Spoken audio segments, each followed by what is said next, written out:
This guy spent $3,000 building a UFO ship that can glide over water. At one point, someone offered $100,000 to buy the ship.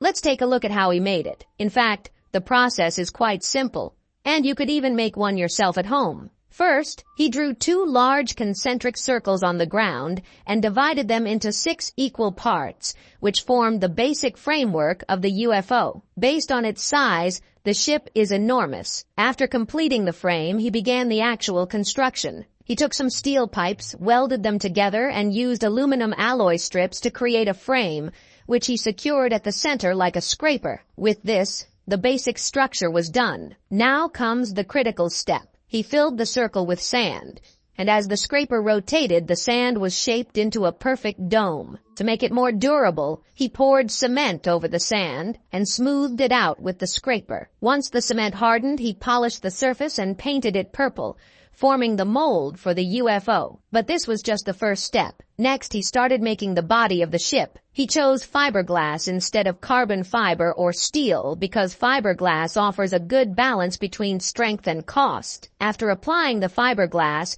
he bent semicircular metal pieces and welded them into a circular frame, which was placed on the mold to create the skeleton of the UFO's body. He further reinforced the frame with more fiberglass, and soon the upper half of the UFO shell was completed. Since the resin left some rough edges, he flipped it over and carefully sanded it smooth. Once the cleanup was finished, he applied a layer of release agent on the surface. He then moved on to a crucial part of the UFO's design. He cut hexagonal foam boards and placed them on the shell, leaving some gaps. Can you guess what they were for? After securing them, he applied white resin over the foam and trimmed the fiberglass to cover each hexagon. This created a unique hexagonal pattern on the surface. Once the resin hardened, he used a grinder to smooth and separate the edges. Now he had completed the upper half of the UFO shell.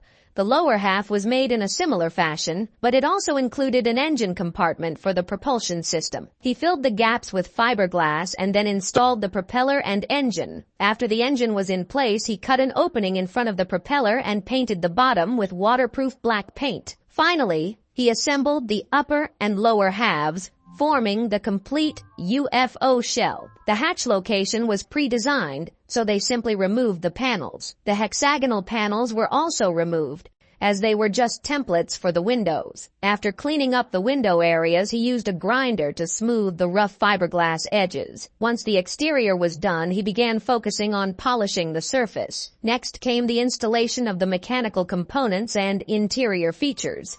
He cut a hole beside the propeller for the engine exhaust pipe and drilled another hole for a steel cable to pass through. This steel cable connected to the propeller, allowing him to control the ship. He connected the other end to the steering wheel inside the cockpit. To add comfort, he installed a comfortable seat. The interior was quite spacious, and he carefully arranged the space step by step, painting the entire ship to give it a smoother appearance. The UFO design was gradually taking shape. He also made the hatch out of fiberglass and split it into 2 halves, installing automatic lifting mechanisms on each side. The effect was very cool and had a high-tech feel. Inside, he lined every corner with fabric and installed LED lights around the hexagonal frame. The dark hull and lighting gave it a futuristic vibe. After installing all the necessary controls and instruments in the cockpit, he fitted the hexagonal windows with reinforced glass and sealed them. After 2.5 days of hard work,